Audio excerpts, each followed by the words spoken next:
ऐ- ऐसे बड़े वाक्य को समझना लोगों के लिए कठिन हो जाता है। तब बाबा बोले, पढ़ने वालों को इतनी समझ नहीं है क्या? मैंने कहा, बाबा आप ही तो कहते हैं कि माया ने समझ खत्म कर दी है। बाबा बोले, अब तो बाबा आकर समझ दे रहा है ना बच्चे, इससे तो उनकी बुद्धि का ताला जोर से खुलेगा। चित्रों के बारे में बाबा के महत्वपूर्ण निर्देश।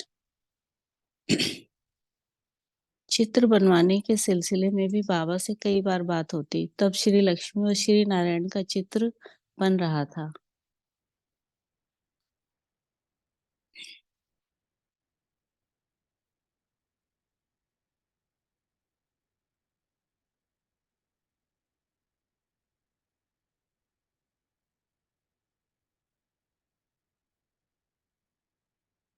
तब बाबा बोले कि इसके ऊपर त्रिमूर्ति का चित्र भी होना चाहिए। त्रिमूर्ति के चित्र के बिना यह चित्र किस काम का? त्रिमूर्ति के बिना तो यह चित्र भक्ति मार्ग मार्ग का हो जाएगा। तब उसे छापकर हम क्या करेंगे? त्रिमूर्ति का चित्र होने से ही हम समझा सकते हैं कि इनको ऐसा पद देने वाला अथवा राज्य भाग देने वाला कौन है, वरना लोग तो इन्हें ही भगवान और भगवती मानते हैं। उन्हें थोड़े ही मालूम है कि ये तो रचना है और इनका रचयिता तो शिव बाबा है। हमारा उद्देश्य तो उन्हीं का परिचय देना है, क्योंकि ऐसी ऊंची पढ़ाई पढ़ाकर नर से नारायण बनाने वाले वे ही तो हैं। श्री लक्ष्मी और श्री नारायण नारायण तो हमारी पढ़ाई का लक्ष्य है। इस लक्ष्य को स्वयं तो कोई प्राप्त नहीं कर सकता और ना ही संसार को यह पता है कि इनको ऐसी ऊंची प्राप्ति कराने वाला कौन है। अतः इसको आगे रखकर हमें इशारा तो शिव बाबा का की ओर ही करना है, क्योंकि ऊंचे से ऊंचा भगवान तो एक वही है। जब बाबा ये बात बता रहे थे तो समीप बैठे हुए किसी ने कहा कि बाबा, अगर केवल शिव बाबा का ही चित्र दे दें तो कैसा रहेगा? इस पर बाबा ने कहा है कि शिव बाबा तो निराकार है, वह साकार में आए बिना थोड़े ही पढ़ाई पढ़ा सकता है। इसलिए जिस साकार तन में वह पढ़ाई पढ़ाता है उसका भी तो चित्र देना ही पड़ेगा, वरना लोग क्या समझेंगे कि ये गोल गोल निराकार बाबा कैसे पढ़ाता है। ज्ञान देने के लिए तो इस मुख रूपी इंद्रियां चाहिए ना। और ब्रह्मा के मुख से ब्राह्मण निकले और ब्राह्मण सो देवता बने और देवताओं में शिरोमणि श्री नारायण हुए। यह तो सहज और स्पष्ट व्याख्या है। हाँ बच्चे, अगर स्वभाव स्थानावश के कारण मजबूरी हो तो उस त्रिमूर्ति के बजाय शिव बाबा का चित्र डाल दो तो और बात है। जब बाबा अकेले बाबा का बाबा का जब अकेले शिव बाबा का अलग से चित्र छपने की बात हुई, तब बाबा बोले कि कर्तव्य के चित्र के बिना अकेले नाम और रूप के इस चित्र से लोग क्या समझेंगे? यूं तो मंदिरों में शिव पिंडी की पूजा होती है और लोग उसे शिव भोलानाथ भी कहते हैं, परंतु इससे वे कुछ समझते थोड़े ही हैं कि ये हमारा बाबा हमारे भंडारे कैसे भरपूर करता है और काल कंटक कैसे दूर करता है। बच्चे, गोले सहित त्रिमूर्ति का चित्र अर्थ सहित है, युक्ति युक्त है और उसमें सारा ज्ञान समाया हुआ है। परंतु हाँ, यदि शिव बाबा के चित्र बनाने से ईश्वरी सेवा में बच्चों के लिए सहज होता है तो भले ही बनाओ, परंतु इसके साथ शिव बाबा के कर्तव्य का परिचय जरूर देना। ऐसी ही बात बाबा श्री कृष्ण के चित्र के बारे में भी कहते। बाबा समझाते हैं कि अनेक जन्मों की कहानी दिए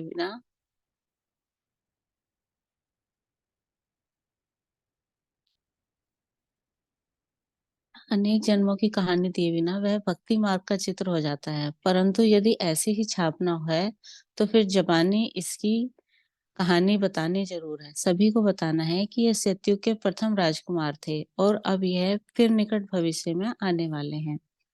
ज्ञान की महिमा और महत्ता। बाबा न केवल ज्ञान के अनमोल महावाक्य हमें सुनाते और न केवल जन जन को इंद्रिय संदेश ईश्वरीय संदेश देने के हेतु खूब दिल खोलकर कोई न कोई नई पुस्तिका या चित्र छपवाते, बल्कि बाबा की एक बहुत बड़ी खूबी यह भी थी कि वे साक्षी होकर हम बच्चों को उन महावाक्यों अथवा चित्रों का महत्व प्रैक्टिकल रीति से समझाते भी। जब श्री लक्ष्मी श्री नारायण का चित्र अभी छपा नहीं था, बल्कि उसका केवल डिजाइन रूपरेखा ही बनकर बाबा के पास आया था, तब भी कोई बाबा से कोई विशेष व्यक्ति मिलने आता, तब बाबा के हाथ में पॉइंटर संकेतक लेकर बहुत ही रुचि से हम सभी के सामने उस चित्र की व्याख्या देते। इसी प्रकार पहले-पहले मधुबन में जब चित्रकार त्रिमूर्ति और सृष्टि चक्र का चित्र बना रहे थे, तब भी बाबा ज्ञान की एक बहुत बड़ी उछल और उमंग से उनको अनमोल बनाने की भावना में स्थित होकर और स्पष्ट थे ज्ञान में और ज्ञान स्वरूप से प्रेम पूर्वक उस चित्र को समझाते। ऐसे ही दिल्ली में जब शिव बाबा का चित्र बन रहा था, तब भी शिव बाबा के बारे में रोज-रोज ऐसा प्यार भरा स्पष्टीकरण देते कि आखिर सुनने वालों की बुद्धि के कपाट खुल जाते और सुनने वालों को ऐसा आभास होता कि बस उसे यह चित्र तो अपने पास रखना ही चाहिए। तब उसका स्वतः ही यह प्रश्न होता कि क्या ये चित्र हमें मिल सकता है? ये तो बहुत अच्छा है। अगर उसे ये कहा जाता है कि अभी ये चित्र छपा नहीं है, तब वह पूछता कि कब तक छप जाएगा? तो उसे ये बताने पर कि 8-10 दिन में छप जाएगा, तो वह कहता कि 10 चित्र मेरे लिए ज़रूर रख लेना। जाते ही बार वह फिर ताकदी करके जाता है कि देखना कहीं चित्र खत्म ना हो जाएँ और साथ-साथ वह यह भी पूछ लेता है कि क्या ऐसी व्याख्या भी छपी हुई है? स्पष्ट है कि सब बाबा के ज्ञान में स्थिति, रुचि, उमंग और प्यार तथा ज्ञान के महत्व के गहरे एहसास का ही मधुर फल या प्रभाव होता था। ऐसे ही इलाहाबाद में कुंभ का मेला था। बाबा ने कहा कि एक फ़ोल्डर छपवा लो जिसमें बताया गया हो कि पतित पावनी जल की गंगा नहीं है, बल्कि परमपिता परमात्मा शिव और उससे निकली ज्ञान गंगाएँ हैं। बाबा ने लिखा कि बच्चे ये फ़ोल्डर होना तो लाखों की संख्या में चाहिए।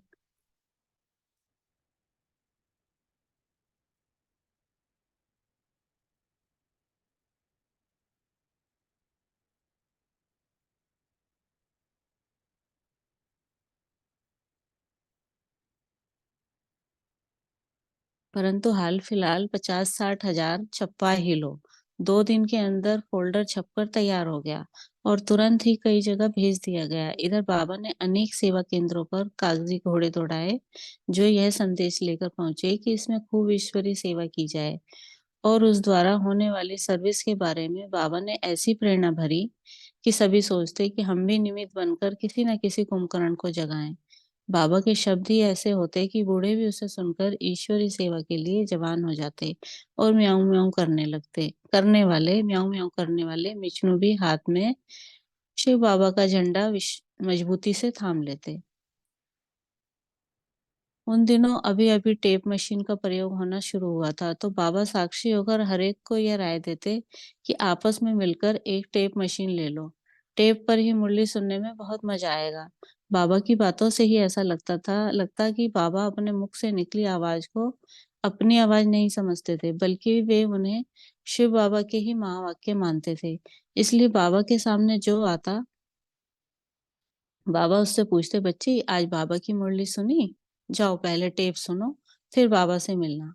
बच्ची आज बाबा ने बहुत नई-नई पॉइंट सुनाई हैं, बहुत खजाना दिया है। कई बार ऐसा होता है कि बाबा कहते हैं, बच्चे सुना आज बाबा ने क्या कहा? कितनी गुए बातें बताई। ये बाप और बच्ची का सेमिनार सुना। यह बातें तो कोई और बताता नहीं है। हम और तुम पहले इन बातों को जानते थोड़े थे। हम और तुम तो सभी भुट्टू थे। ये बाप ही आकर बुद्धि दे रहा है। इस प्रकार यह ऐसा अनोखा समय होता है कि एक क्षण पहले हम शिव बाबा के महावचन सुन रहे होते और दूसरे ही क्षण उसी मुख से ब्रह्मा बाबा द्वारा एक वत्स अथवा विद्यार्थी के रूप में शिव बाबा के महावाक्यों को सुन रहे होते थे। खेलते समय भी ज्ञान के बोल। ज्ञान सागर शिव बाबा के संग संग में ब्रह्मा बाबा भी ज्ञान स्वरूप ही हो गए थे। ज्ञान अब उनसे कोई अलग नहीं था, बल्कि वह उनका स्वभाव स्वरूप अथवा नेचर बन गया था। ज्ञान रहित कोई शब्द बाबा के मुख से निकलता ही नहीं था। एक बार बाबा मेरे साथ बैडमिंटन खेल रहे थे। आस-पास खड़े कुछ भाई-बहन देख रहे थे, जब बाबा जीत जाते तो कहते इस तन में डबल सोल 2 आत्माएँ ब्रह्मा बाबा और शिव बाबा हैं ना, इस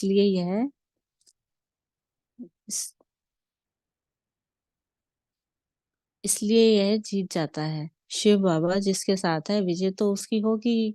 इससे इससे मुझे चेतावनी मिलती है कि मुझे भी शिव बाबा को याद करते हुए और उसे अपना साथी बनाते हुए खेलना चाहिए। जब वे हार जाते तो कहते हैं बाबा तो बच्चों को सदा आगे ही रखता है। कहते हैं ना लव और कुश ने राम पर विजय पाई। बच्चे कोशिश करें तो ज्ञान में भी बाबा से तीखे जा सकते हैं। मेरी एक आदत बन गई थी कि जब शटलकॉक बैडमिंटन की चिड़िया पर मेरा रॉकेट ना लगता तो वह चिड़िया पृथ्वी पर गिरकर खुल जाती थी और उसके उसके गुल गिरकर गुल जाती और गुल होने पर उछलने पर मैं रॉकेट मारकर बाबा की ओर भेज देता ताकि हार ना जाऊं। खड़े हुए लोग देखकर हंसते। बाबा देखो ये क्या करता है। इस पर बाबा उत्तर देते, बच्ची गिरते हुए को उठाना ही तो हमारी सेवा है। बाबा ने उठा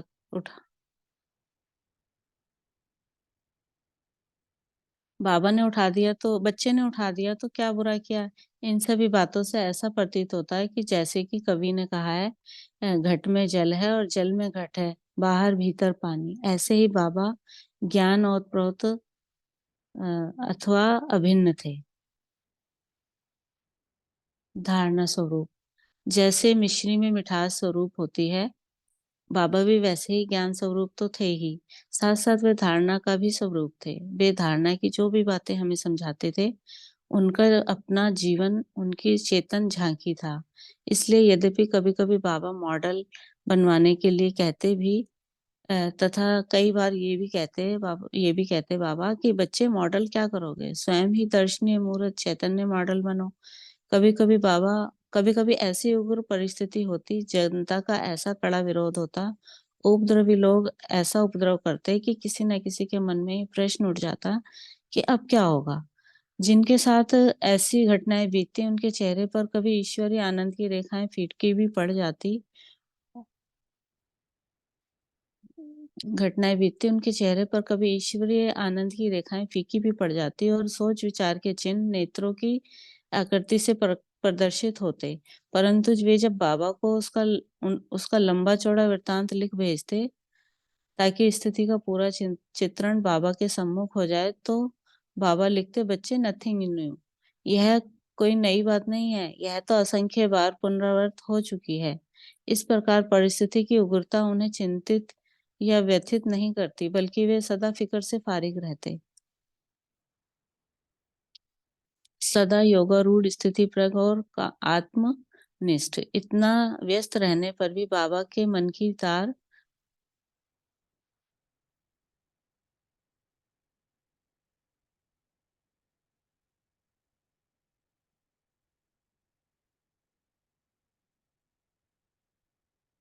बाबा के मन की तार शिव बाबा से जुटी रहती। बाबा कहते, बच्चे मैं भी तो पुरुषार्थी हूँ।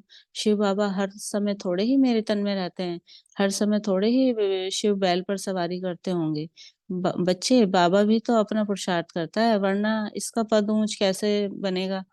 हाँ, शिव बाबा इसका तन किराए पर लेता है। गोया वह सेठ इसका लैंडलॉर्ड मकान मालिक है। इसलिए उसका भी अजूरा अजूरा इवजाना कंपनसेशन इसे मिल जाता है, परंतु हरेक को अपना पुरुषार्थ तो करना ही है। हरेक को अपना पुरुषार्थ तो करना ही है और ये ब्रह्मा सारा दिन बाबा बाबा करता रहता है।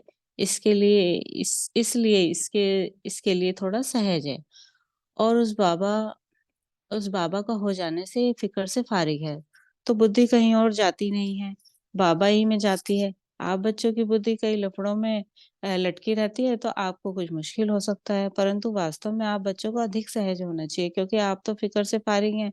अपनी जिम्मेदारी तो अब आपने बाबा को दे दी है ना। तो बाबा को सभी बच्चों का होना ख्याल रहता है कि बाबा का सोच विचार चलता है कि बच्चों के आगे-आगे उन्नति कैसे हो और नए-नए को ये ईश्वरी संदेश कैसे मिले। इसलिए मुश्किल तो बाबा को होनी चाहिए, परंतु प्रैक्टिकल में देखते थे कि बाबा से जो भी बच्चे मिलते, उन्हें आगे बढ़ाने के लिए बाबा निराकार बाबा का माध्यम बन जाते और स्वयं भी योगारूढ़, स्थित प्रज्ञ, आत्मनिष्ठ उच्च भूमिका में रहते। तभी तो उनके पास बैठकर सभी सभी शांति सभी शांति, आत्मा का शरीर से न्यारापन और प्रेम, कल्याण, कामना इत्यादि का अनुभव कर जाते। ऐसे थे हमारे और विश्व के बाबा। ओम शांति। शुक्रिया बाबा।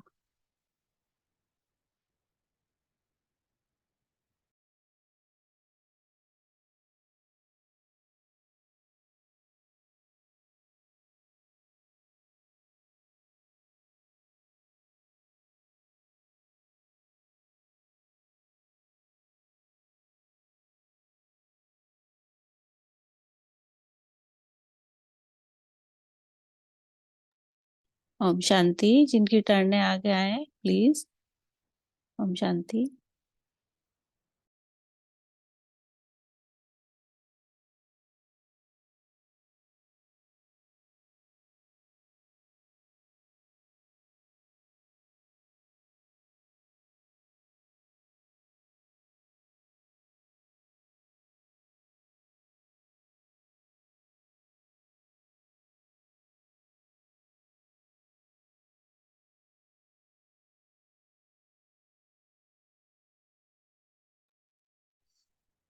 ओम शांति। सुनीता बहन आइए।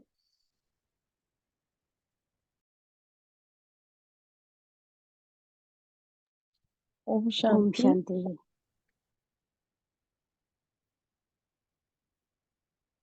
ओम शांति। दीदी मैं शुरू करूं? हाँ जी। ओम शांति। गुड मॉर्निंग बाबा, गुड मॉर्निंग सभी दिव्य भाई बहनों को। तो बाबा का आह्वान करते हैं। बुद्धि को ले जाएंगे परम धाम। देखें लाल प्रकाश की दुनिया में सामने मेरे मीठे मीठे प्यारे प्यारे बाबा चमक रहे हैं। बाबा को प्यार से निमंत्रण दें। मेरे प्यारे प्यारे मीठे मीठे बाबा, इस साकारी वतन में आ जाओ ब्रह्मा के रथ पर और अपने ज्ञान रत्नों से हमारी झोलियों को भर दो। बाबा तो एक सेकंड में ही हमारी बात को सुनकर आने लगते हैं। आ गए सूक्ष्म वतन में, जहाँ चांदनी सा प्रकाश फैला हुआ है और ब्रह्मा के रथ पे विराजमान हो गए। अब दोनों बाप दादा चारों ओर अपनी किरणें फैलाते हुए आ गए हमारे सामने।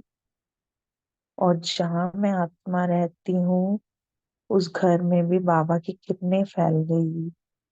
अब ऐसा फील करेंगे कि बाप दादा सूक्ष्म कुर्सी पर विराजमान हो गए और अब बाप दादा के महावाक्य आत्मिक स्थिति में एकाग्र होकर सुनेंगे, बिल्कुल धारण करने के उद्देश्य से। तो आज बाप दादा के अव्यक्त बाप दादा के महावाक्य हैं 14 नवंबर 87 और आज की ओरिजिनल डेट है 22 जनवरी 2024। तो बाबा ही हमारे सच्चे सच्चे राम हैं। तो इस सच्चे राम, ये सच्चे राम राम राज्य ला रहे हैं हमारे लिए और हम उस राम राज्य के देवी देवता हैं भविष्य में बनने वाले। तो इस उद्देश्य से कि मुझे वो देवी देवता बनना है, मुरली को बिल्कुल एकाग्र होकर सुनेंगे। तो इस मुरली का टाइटल है पूज्य देवात्मा बनने का साधन है पवित्रता की शक्ति। पवित्र भव का वरदान देने वाले बाप दादा अपने लाइट के ताजधारी बच्चों प्रति बोले। बाबा ने सबसे पहले हम बच्चों को कौन सा वरदान दिया? पवित्र भव, योगी भव। तो पवित्रता के आधार पर ही ये सृष्टि का परिवर्तन होगा और नई दुनिया में हमारा स्वरूप कैसा होगा? पवित्र। तो बाप दादा अपने लाइट के ताजधारी बच्चों प्रति बोले। लाइट का ताज यानी पवित्रता का ताज। आज रूहानी शम्मा अपने रूहानी परवानों को देख रहे हैं। हर एक रूहानी परवाना अपने उमंग उत्साह के पंखों से उड़ते उड़ते इस रूहानी महफिल में पहुंच गए हैं। जो बाबा की महफिल, बाबा मिलन में बच्चे जाते हैं, रूहानी महफिल में कितना उमंग उत्साह होता है। हम बच्चों को पहुंच जाते हैं ना, बच्चे कहाँ कहाँ से, विदेश से भी पहुंच जाते हैं। ये रूहानी महफिल विचित्र अलौकिक महफिल है। इतनी सुंदर महफिल लगती है वहां। जिसको रूहानी बाप जाने और रूहानी बच्चे जाने, ये रूहानी आकर्षण के आगे माया की अनेक प्रकार की आकर्षण तुच्छ लगती है। इतनी सुंदर आकर्षण है ये रूहानी की, जहाँ आत्मा और परमात्मा का मिलन होता है। उसके आगे तो पूरी दुनिया की आकर्षण बहुत तुच्छ लगती है। असार अनुभव होती है जिसका कोई सार ही नहीं है। ये रूहानी आकर्षण सदा के लिए वर्तमान और भविष्य अनेक जन्मों के लिए हर्षित बनाने वाली है ना। हमारा वर्तमान भी कितना सुंदर हो रहा है उससे, और भविष्य कितना हर्षित होगा, कितना सुंदर होगा। अनेक प्रकार के दुख शांति की लहरों से किनारा कराने वाली है। इसलिए सभी रूहानी परवाने इस महफिल में पहुंच गए हैं। आगे भी पढ़ना है दीदी? दीदी मेरी टर्न है। हाँ जी। ओम शांति। बाप दादा सभी परवानों को देख हर्षित होते हैं। सभी के मस्तक पर पवित्र स्नेह के संबंध, पवित्र जीवन की पवित्र दृष्टि वृत्ति की निशानियां झलक रही हैं। सभी के ऊपर इन सब पवित्र निशानियों के सिंबल व सूचक लाइट का ताज चमक रहा है। संगमी ब्राह्मण जीवन की विशेषता है पवित्रता की निशानी, यह लाइट का ताज जो हर ब्राह्मण आत्मा को बाप द्वारा प्राप्त होता है। महान आत्मा, परमात्मा, भाग्यवान आत्मा, ऊंचे से ऊंची आत्मा की यह ताज निशानी है। तो आप सभी ऐसे ताजधारी बने हो। बाप दादा व माता पिता हर एक बच्चे को जन्म से पवित्र भव का वरदान देते हैं। पवित्रता नहीं तो ब्राह्मण जीवन नहीं। आदि स्थापना से लेकर अब तक पवित्रता पर ही विघ्न पड़ते आए हैं, क्योंकि पवित्रता का फाउंडेशन 21 जन्मों का फाउंडेशन है। पवित्रता की प्राप्ति आप ब्राह्मण आत्माओं को उड़ती कला की तरफ सहज ले जाने का आधार है। ओम शांति। तो आज बाबा कह रहे हैं, ओम शांति, बाबा कह रहे हैं सभी परवानों को देखकर बाबा बड़ी हर्षित हो रहे हैं जो इस महफिल में बच्चे पहुंचे। तो बच्चों के मस्तक पे पवित्र स्नेह है। इतने स्नेह की शक्ति, कल भी बाबा ने मुरली में बोला ना कि कुछ भी ना हो लेकिन स्नेह की शक्ति हो, स्नेह की शक्ति में समाये रहो, स्नेह के सागर में समाये रहो। तो पवित्र स्नेह है ना ये आत्मा और परमात्मा का। पवित्र जीवन की पवित्र दृष्टि वृत्ति की निशानियां झलक रही हैं। सभी के ऊपर इन सब पवित्र निशानियों के सिंबल व सूचक लाइट का ताज चमक रहा है। तो जो ये लाइट का ताज दिखाते हैं देवी देवताओं का, वो पवित्रता का ताज है। तो संगम युग की निशानी क्या है? ब्राह्मण जीवन की पवित्रता। तो इसलिए हम सब बच्चों को संपूर्ण पवित्रता को धारण करना है। तो हम कितने महान हैं, परमात्म भाग्यवान आत्मा है, ऊंचे से ऊंची आत्मा है। तो ये ताज जो पवित्रता का है वो निशानी है इसकी। तो बाबा अपने हर एक बच्चे को पवित्र भव का वरदान देते हैं। अगर पवित्रता नहीं है तो ब्राह्मण जीवन कुछ भी नहीं है। तो आदि स्थापना से लेकर अब तक पवित्रता पे ही तो विघ्न पड़े ना। जब ब्रह्मा बाबा ने स्थापना की इस संस्था की, तो पवित्रता पे ही सारे विघ्न पड़े, लड़ाइयां हुई, जो भी उन पे लांछन लगाए गए। तो ये सब जो है पवित्रता पे ही हुआ ना। तो बाबा कहते हैं पवित्रता के आधार से ही नई दुनिया की स्थापना होगी। तो ये तो 21 जन्मों का फाउंडेशन है। 21 जन्म तुम आत्माएं पवित्र रहती हो। तो ये आत्माओं को उठती कला पे ले जाने का, सहज ले जाने का आधार है। अगर मैं आत्मा पवित्र हूँ तभी मैं बाबा को उस पवित्र दुनिया में याद कर सकती हूँ। परम धाम इतनी पवित्र दुनिया है ना, आत्मा का ओरिजिनल स्वरूप। वहां पर पवित्रता है, सुख है, शांति है, प्रेम है, आनंद है, ज्ञान है। तो पवित्रता के आधार पर ही तो मैं बाबा को याद कर सकती हूँ। अगर मैं आत्मा पवित्र नहीं हूँ, मेरे संकल्प पवित्र नहीं है, तो मैं योग मेरा लगेगा ही नहीं, मैं बाबा को याद ही नहीं कर सकती। एक ही क्राइटेरिया है बाबा को याद करने का, अगर मैं आत्मा संपूर्ण पवित्र हूँ। सबसे पहले मनसा से पवित्रता होनी चाहिए हमारे मन में, हर किसी के लिए पवित्र संकल्प, शुभ भावना, शुभ कामना, तभी हम सकाश भी दे सकते हैं। बाबा कहते हैं तुम्हारी सकाश से ही विश्व परिवर्तन होगा। तो सारा ही आधार पवित्रता पे है। ओम शांति। जी कंटिन्यू करेंगे। ओम शांति। बाबा ने कहा, जैसे कर्मों की गति गहन गाई है, तो पवित्रता की परिभाषा भी अति गुह्य है। पवित्रता माया के अनेक विघ्नों से बचने की छत्र छाया है।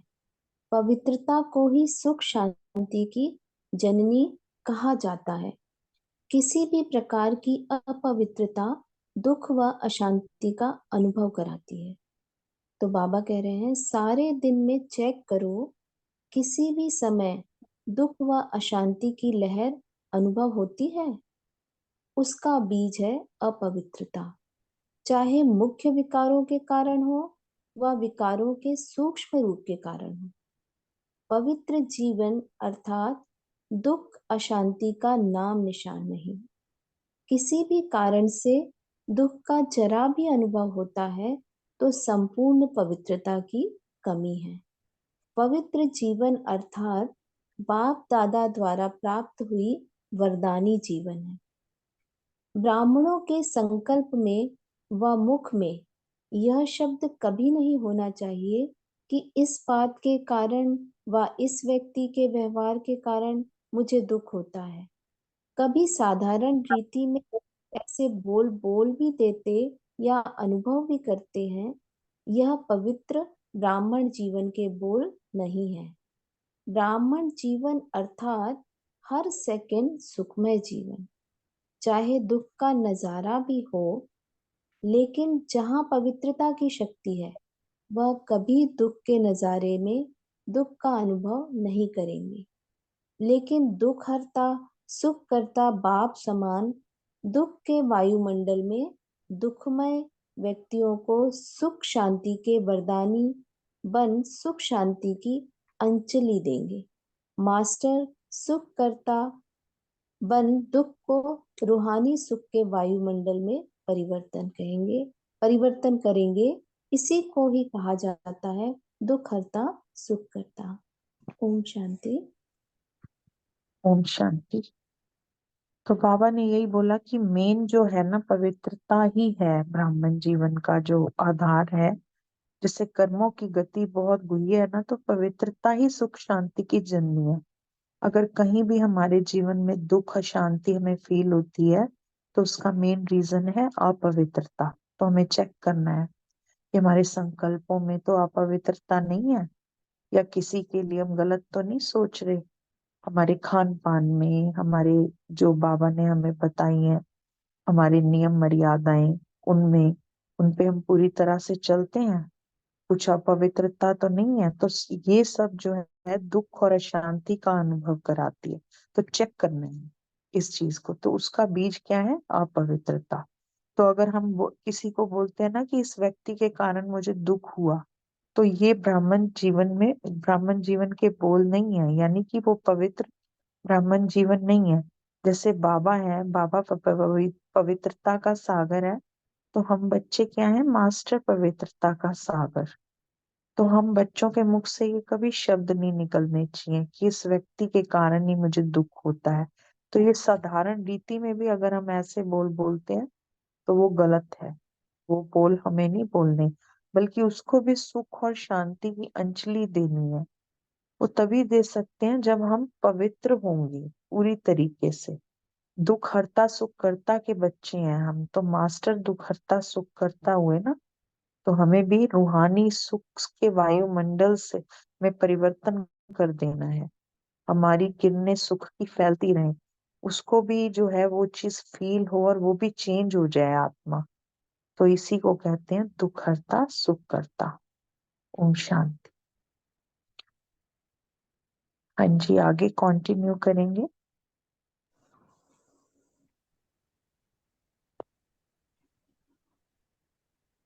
ओम शांति। जिग्नेश भाई जी आइए।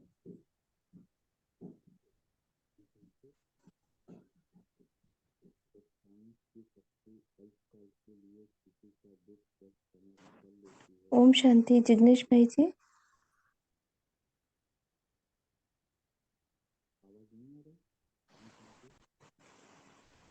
दीदी मैं आत्मा पढ़ लेती हूँ। जी।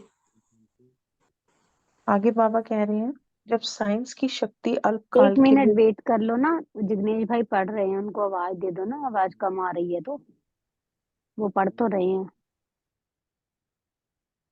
एक बार उनको इन्फॉर्म कर दो ना कि भैया आपकी आवाज कम आ। आवाज तो आ ही नहीं रही है दीदी।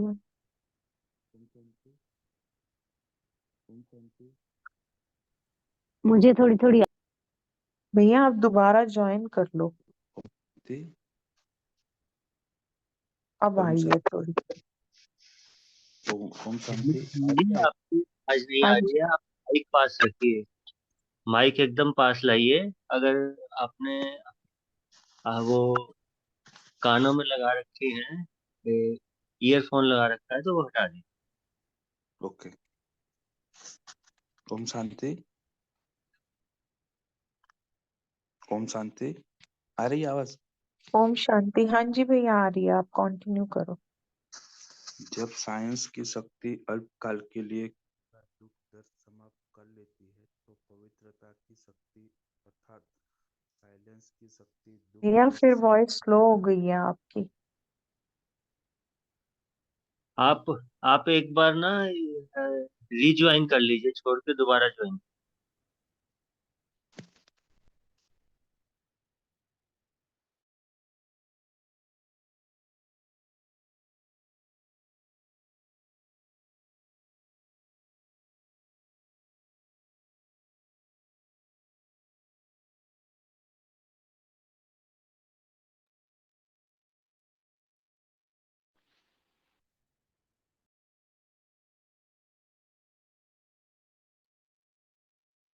ओम शांति। आ रही है आवाज? हाँ जी भैया आप क्लियर है। जी भाई जी। सॉरी। जब साइंस की शक्ति अल्पकाल के लिए किसी का दुख दर्द समाप्त कर लेती है, तो पवित्रता की शक्ति अर्थात साइलेंस की शक्ति दुख दर्द समाप्त नहीं कर सकती। साइंस की दवाई अल्पकाल की शक्ति है, तो पवित्रता की शक्ति में पवित्रता की दुआ में कितनी बड़ी शक्ति है। समय प्रमाण। जब आज के व्यक्ति दवाइयाँ के कारण अकारण तंग होते हैं, बीमारियां अति में जाएगी, तो समय पर आप पवित्र देव व देवियों के पास दुआ लेने लिए जाए आएंगे कि हमें दुख अशांति से सदा के लिए दुआ लेने के लिए आएंगे, हमें दुख अशांति से सदा के लिए दुख दूर करो। पवित्रता की दृष्टि वृत्ति साधारण शक्ति नहीं है, यह थोड़े समय की शक्तिशाली दृष्टि व वृत्ति सदा काल की प्राप्ति कराने वाली है। जैसे अभी जिस्मानी डॉक्टर और जिस्मानी हॉस्पिटल समय प्रति समय बढ़ते जाते हैं, फिर भी डॉक्टर को फुर्सत नहीं, हॉस्पिटल में स्थान नहीं है। रोगियों की सदा ही क्यों लगी हुई होती है। ऐसे आगे चल हॉस्पिटल व डॉक्टर पास जाने का दवाई करने का चाहते हुए भी जा नहीं सकते। मेजोरिटी निराश हो जाएंगे तो क्या करेंगे? जब दवाई से निराश होंगे तो कहाँ जाएंगे? आप लोगों के पास भी क्यों लगेगी? जैसे अभी आपके व बाप के जड़ चित्र के सामने ओ दयालु दया करो कहकर दया व दुआ मांगते रहते हैं, ऐसे आप चैतन्य पवित्र पूज्य आत्माओं के पास ओ पवित्र देविया व पवित्र देव हमारे ऊपर दया करो यह मांगने के लिए आएंगे। आज अल्पकाल की सिद्धि वाले पास सफा लेने, सुख शांति की दया लेने के लिए कितने भटकते रहते हैं। समझते हैं कि दूर से भी दृष्टि पड़ जाए तो आप परमात्मा विधि द्वारा सिद्धि स्वरूप बने हो। जब अल्पकाल के सहारे समाप्त हो जाएंगे तो कहाँ जाएंगे?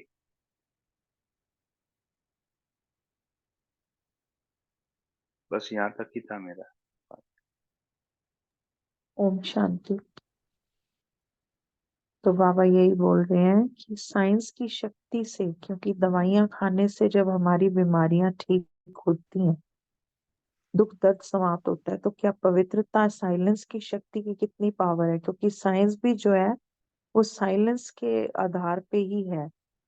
जो भी डिस्कवरीज होती हैं साइंस की, वो साइलेंस में जाकर ही होती हैं। तो जो पवित्रता की शक्ति है, साइलेंस की शक्ति है, वो क्या दुख दर्द को समाप्त नहीं कर सकती? तो जैसे हमारे जो जड़ चित्रों के आगे भी जो भक्त लोग हैं वो दया करो, दुआ करो मांगते रहते हैं, और उनको बहुत शांति और चैन मिलता है। उनको ऐसा लगता है कि उनको सहने की शक्ति आती है दुख दर्द। तो फिर वो हमारे पास आएंगे, क्योंकि हम कौन है, हम पवित्र हैं। तो जो बाबा की सिद्धि, जो अल्पकाल की सिद्धि वाले हैं, उनकी भी वो एक दृष्टि, थोड़ी सी दृष्टि पाने के लिए व्याकुल रहते हैं। जो आजकल के जो सिद्धि स्वरूप आत्माएं जो होती हैं इस कलयुग में, उसकी थोड़े टाइम के लिए भी नजर पाने के लिए हो जाती है। तो हम तो परमात्म सिद्धि वाले हैं ना बच्चे, तो उसमें हमारे में कितनी पवित्रता की शक्ति होगी। तो वो सारे सहारे उनके समाप्त हो जाएंगे, वो हमारे आगे लाइन लगी होगी, जैसे भक्तों की लाइनें भीड़ लगती है, जड़ चित्रों के आगे लगती है। तो बाबा कह रहे हैं तुम्हारी दृष्टि दृष्टि लेने के लिए वो लोग आएंगे, तो कहाँ जाएंगे? तो पवित्र देवी देवता बनेंगे ना हम, पवित्र देवियों, पवित्र देव, इस तरह हमारे ऊपर दया करो ये मांगने के लिए आएंगे। तो मेन तो है कि पवित्रता, बाबा ने बोला ना, तो जितनी भी हमारे अंदर पवित्रता होगी, उतना दूसरों को हम पवित्रता की, सुख की, शांति की अंजलि दे सकेंगे। ओम शांति। आगे कंटिन्यू करेंगे।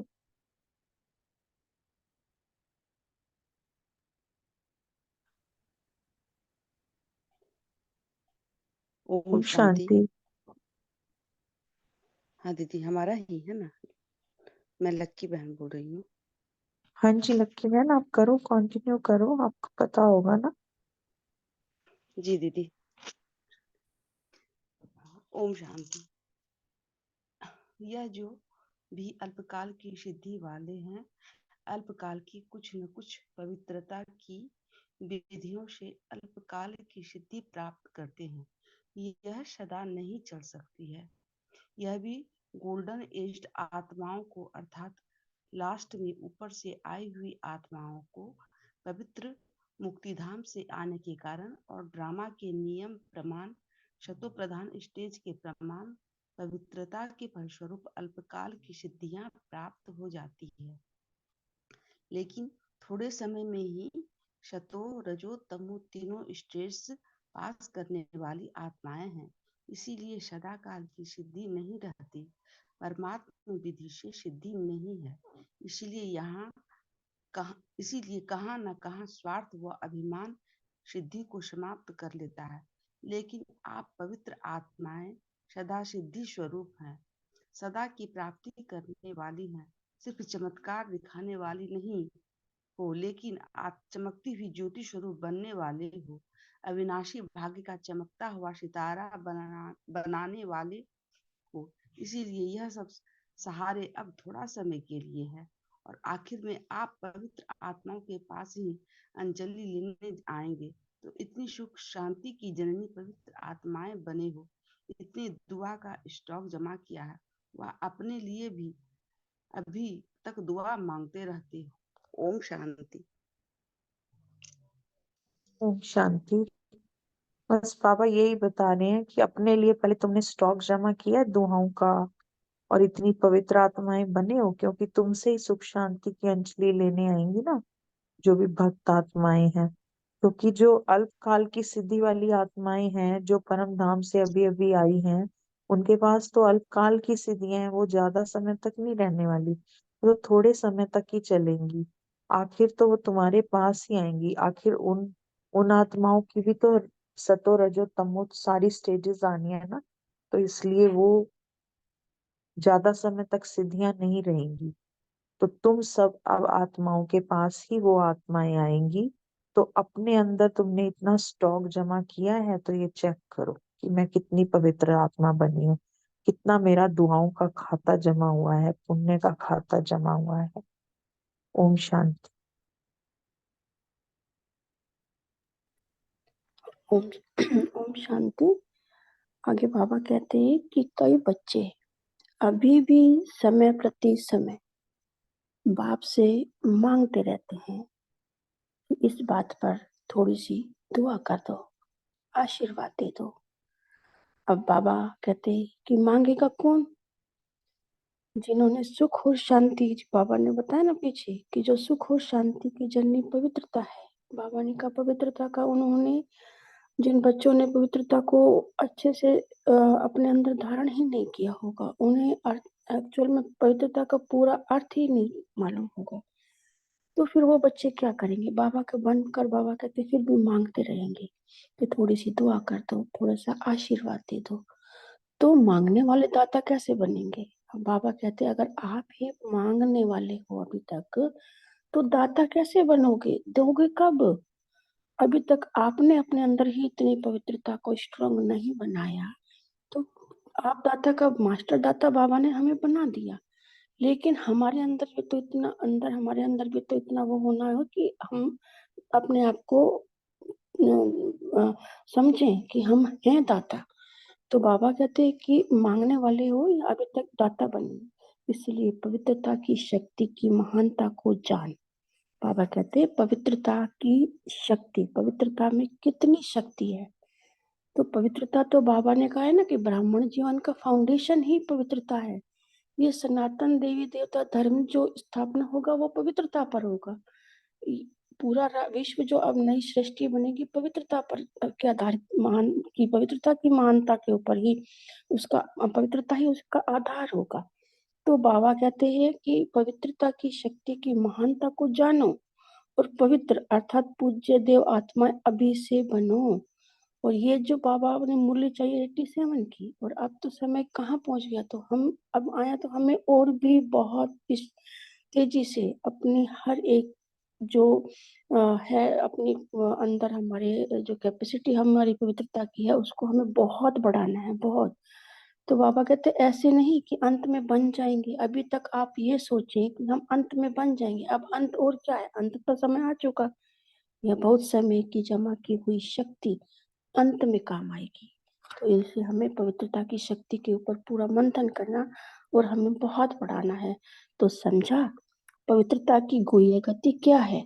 जैसे बाबा कहते हैं ना कर्मों की गुह्य गति, उसको समझना, कर्मों की गुह्य गति को समझना। बाबा कहते हैं ये तो सागर है, इसमें उतरो तो बहुत कुछ बहुत उसके अंदर मान पता चलता है कि कर्मों की। ऐसे बाबा कहते हैं पवित्रता की गुह्य गति क्या है? सदा सुख शांति की जननी आत्मा, यह है पवित्रता की गुह्यता। पवित्रता की गुह्यता क्या है? सुख और शांति की जननी आत्मा। तो साधारण बात नहीं है। ब्रह्मचारी रहते हैं, पवित्र बन गए हैं, लेकिन पवित्रता जननी है। चाहे वो संकल्प से, चाहे वृत्ति से, वायुमंडल से, वाणी से, संपर्क से, सुख शांति की जननी बनना, इसको कहते हैं पवित्र आत्मा। ब्रह्मचारिणी तो बन गए, उसी को खाली पवित्रता नहीं कहते, बाबा कहते मन वचन कर्म सबसे पवित्र। जैसे मन वचन के आधार पर इसमें बाबा कह रहे हैं ना संकल्प, चाहे वृत्ति हो चाहे वायुमंडल का, हाँ वायुमंडल में जो हम बोलेंगे हम सोचेंगे वही वायुमंडल बनेगा ना। सृष्टि किससे रची जा रही है? बाबा ने की, ब्रह्मा बाबा ने सृष्टि किससे रचनी? संकल्पों से। तो हमारे हर एक संकल्प, हमारी वाणी बिल्कुल पवित्र होनी चाहिए, सत्व प्रधान होनी चाहिए। तो बाबा कहते हैं, इसको कहते हैं पवित्र आत्मा। तो कहाँ तक बने हो, बाबा पूछ रहे, ये अपने आप को चेक करो। आज बहुत आ गए, जैसे पानी का बांध टूट जाता है, तो यह कायदे का बांध तोड़कर आ गए। फिर भी कायदे में फायदा तो है। तो बाबा जैसे कहते हैं ना, कार्य करो रोयल कार्य रोयल। बाबा ने कहा इसमें आ तो जल्दी ज्यादा गए हैं, लेकिन बाबा कहते हैं इसमें भी फायदा है। जो कायदे से आते उनको ज्यादा मिलता, और जो लहर से लहरा कर आ जाते तो समय प्रमाण फिर इतना ही मिलेगा ना। कुछ बच्चे बाबा कहते हैं जैसे ऐसे चलते हैं जिनका बाबा से प्यार बहुत होता है, स्नेह जो दिल का स्नेह होता है। कुछ होता है कि देखते हैं है ना, तो इतना प्यार तो होता है लेकिन दिल का समझ नहीं आता कि दिल को किस तरह से दिल डुबाया जाता है बाबा के प्यार में। तो बाबा कहते हैं कि इसी तरह से जो समय प्रमाण फिर इतना बाबा कहते मिलेगा कि जो लहर लहर मतलब देख कर आ जाते हैं दूसरों के उस को, तो वो लहर में जो लहरा कर आते हैं, बाबा कहते हैं कि उसी प्रमाण जो है उतना ही समय मिलेगा। फिर भी देखो बंधन मुक्त बाप दादा भी बंधन में आता है, स्नेह का बंधन है। स्नेह किनका? हम बच्चों का। स्नेह के साथ समय का भी बंधन है। फिर बाबा ब्रह्मा बाबा के तन में आते हैं ना, तो उसका भी बाबा कहते हैं एक बंधन में ही है। शरीर का भी बंधन है, क्योंकि कुछ बाबा ये थोड़ी कि दिन रात उसी के अंदर रह सकते, उनके ब्रह्मा बाबा के शरीर का भी तो बंधन है ना, लेकिन प्यारा बंधन है। इसलिए बंधन में होते भी बाबा आ जाते हैं। बाप दादा तो कहेंगे भले पधारें, अपने घर पहुंच गए हैं। अच्छा, ओम शांति।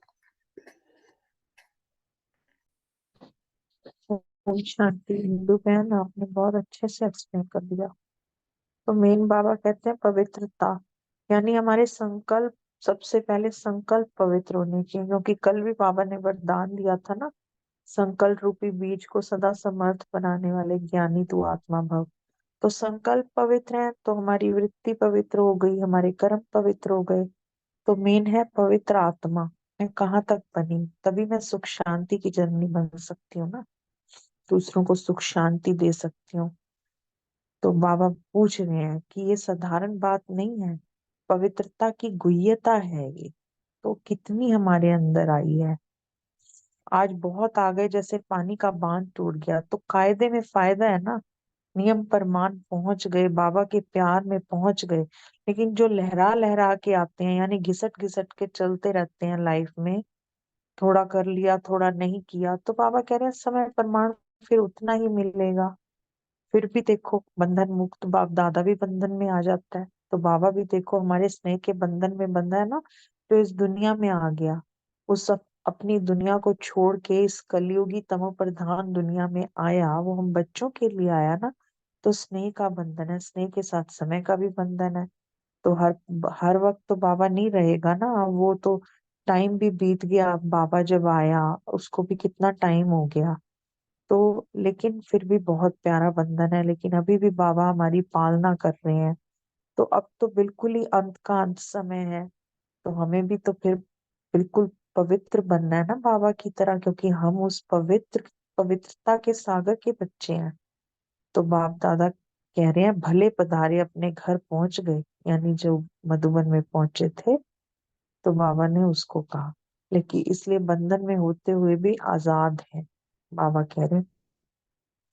ओम शांति। याद प्यार है आगे, याद प्यार बाद में नहीं, आगे रीड करना है। ओम और शांति दीदी। ओम शांति भैया। हाँ दीदी, एक बात बोलना चाहता था यहाँ। जो बाबा ने बताया ना कायदे में फायदा, तो हाँ जी हाँ यहाँ जी। बाबा ये समझाना चाह रहे हैं कि जैसे बच्चे वहाँ संख्या देते हैं मधुबन में कि 40 लोग आएंगे 50 लोग आएंगे, तो फिर 40 की जगह पहुंच जाते हैं 80 पहुंच जाते हैं, 70 पहुंच जाते हैं। तो बाबा कहते हैं चलो आ गए, बहुत अच्छा है, स्नेह में है बाबा उनको आगे बढ़ाते हुए, और साथ में ही सिखा रहे हैं, लेकिन कायदे में फायदा है कि नियम से चलना अच्छा होता है। नियम भी सिखा रहे हैं बाबा, और साथ में प्यार भी कर रहे हैं। ये नहीं है कि आ गए तो बाबा ठुकरा देंगे, वो भी ठीक है, लेकिन बाबा कहते हैं कायदे में फायदा है कि आना कायदे से चाहिए, नियम से आना चाहिए। जो नियम है बिना नियम के नहीं आना चाहिए। तो दोनों बातें बाबा सिखा रहे हैं। नए बच्चे होते हैं ना, कई बार पता नहीं होता तो ज्यादा भी पहुंच जाते हैं। ओम शांति। हाँ जी भैया, बहुत सुंदर बताया। क्योंकि आजकल तो वैसे भी भैया जैसे बाबा मिलन में दीदी भेज ही देते हैं, जो 2-3 महीनों से आ रही हैं, पूरी धारणाओं पे नहीं चल रहे, तो वो दीदी वगैरह भेज देते हैं। तो वही बाबा बोल रहे होंगे, कायदे में फायदा है कि बहुत सारे बच्चे पहुंच जाते हैं। तो यही चीज आप बता रहे हो ना, कि 40 का होता है तो 70 पहुंच गए। तो मतलब कि हमें बोलते हैं हाँ, ना बाबा सेंटर पे कि पुरस्कार भी एक कर रहे हैं, साल। भेज भी देते हैं, लेकिन फिर बाबा आगे के लिए फायदा कायदा भी सिखा रहे हैं कि आना कायदे से ही चाहिए। चलो आ गए कोई बात नहीं, शुरू शुरू में भेज दिया, बच्चों को नहीं पता होता, समझ नहीं होती, तो फिर बाबा आगे के लिए समझा रहे हैं, आगे कायदे से आओ, कायदे में फायदा हो। हाँ जी, जैसे 1 साल तक आप पूरी धारणाओं पे चलते हैं, उसके बाद ही भेजा जाता था पहले, कायदे से। ओम शांति। अब बाबा हॉस्टल की कुमारियों से, इंदौर ग्रुप, वहां पे आया हुआ होगा, बाबा बात कर रहे हैं। सभी पवित्र महान आत्माएं हो ना। कुमारियां कितनी पवित्र होती हैं। तो बाबा ने बोला उनको, आजकल के महात्मा कहलाने वालों से भी अनेक बार श्रेष्ठ हो। पवित्र कुमारियों का सदा पूजन होता है। तो आप सभी पावन पूज्य सदा शुद्ध आत्माएं हो ना। कोई अशुद्धि तो नहीं है। सदा आपस में एक मत स्नेही सहयोगी रहने वाली आत्माएं हो ना। संस्कार मिलाने आता है ना। क्योंकि संस्कार मिलन करना यही महानता है। तो बाबा कुमारियों को कह रहे हैं, बाबा कुमारियों का कितना मान करते हैं, क्योंकि वो सदा पूज्य होती हैं। आज कलयुग की दुनिया में भी देखो, कुमारियों की पूजा सबसे पहले करते हैं। नवरात्रों में कन्याओं का पूजन होता है। तो बाबा ने यही बोला कि तुम सदा पवित्र हो ना, शुद्ध आत्माएं हो ना, कोई अशुद्धि तो नहीं है। और आपस में एक मत स्नेही सहयोगी रहने वाली आत्माएं हो। मतलब संस्कार मिलाने आता है ना, तो सबके साथ संस्कार मिला लेती हो ना। यही महानता है। संस्कारों का टक्कर ना हो, लेकिन सदा संस्कार मिलन की रास करते रहो। मतलब जो कुमारियां होती हैं सेंटरों पे, बाबा उनको निमित्त बनाता है टीचर्स के रूप में जो रहती हैं। तो बाबा कहते हैं सदा संस्कार मिलन की रास करते रहो। बहुत अच्छा भाग्य मिला है। छोटेपन में ही महान बन गई। इतना अच्छा भाग्य हो जाता है ना उनका, कि बाबा ही उनका सच्चा साजन बन जाता है। बाबा को ही अपना सब कुछ दे दिया उनको, पूरा जीवन दे दिया। सदा खुश रहती हो ना, कभी कोई मन से रोते तो नहीं। निर्मोही हो, मतलब याद तो नहीं आता कोई, सिर्फ मोह एक बाबा में ही है ना। कभी लौकिक परिवार याद आता है। बाबा ने पूछा, दोनों पढ़ाई में होशियार हो, दोनों पढ़ाई में सदा नंबर 1 रहना है। कौन सी, लौकिक भी और अलौकिक, दोनों पढ़ाई में। जैसे बाप 1 है, ऐसे बच्चे भी नंबर 1 है, सबसे नंबर 1। ऐसे बच्चे सदा बाप के प्रिय हैं। बाबा ने कुमारियों को ये बात बोली, वैसे बाबा हमारे लिए भी ये बात बोल रहे हैं। तो बच्चे नंबर 1, बच्चे जो है बाबा को सदा प्रिय हैं, समझा। अच्छा, तो बाबा याद प्यार दे रहे हैं।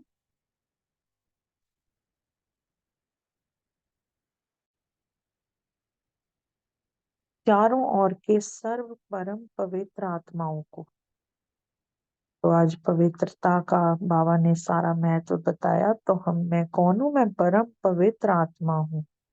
चारों ओर के सर्व परम पवित्र आत्माओं को सदा सुख शांति की जननी पावन आत्माओं को, क्योंकि पवित्रता ही सुख शांति की जननी है, सदा पवित्रता की शक्ति द्वारा अनेक आत्माओं को दुख दर्द से दूर करने वाली देव आत्माओं को सदा परमात्म विधि द्वारा सिद्धि स्वरूप आत्माओं को बाप दादा का स्नेह संपन्न याद प्यार और नमस्ते। और ऐसे पवित्र बनाने वाले मेरे मीठे मीठे पवित्रता के सागर बाबा को हम सब बच्चों का याद प्यार गुड मॉर्निंग और नमस्ते। शुक्रिया मेरे मीठे बाबा, आपका पदम गुना शुक्रिया। और सभी दिव्य आत्माओं का बहुत बहुत शुक्रिया आप सबका। बाबा शुक्रिया आपका जो आपने ये सेवा दी, शुक्रिया बहुत बहुत शुक्रिया। ओम शांति।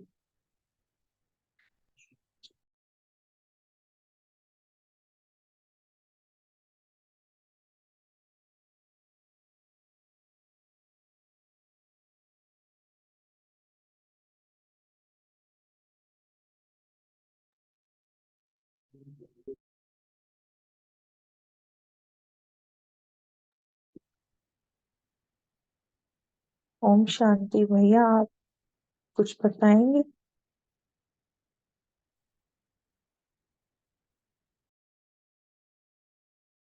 किसको बोल रहे हैं दीदी?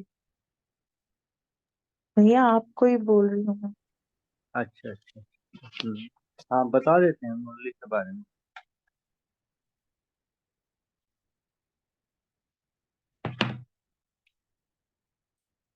ओम शांति।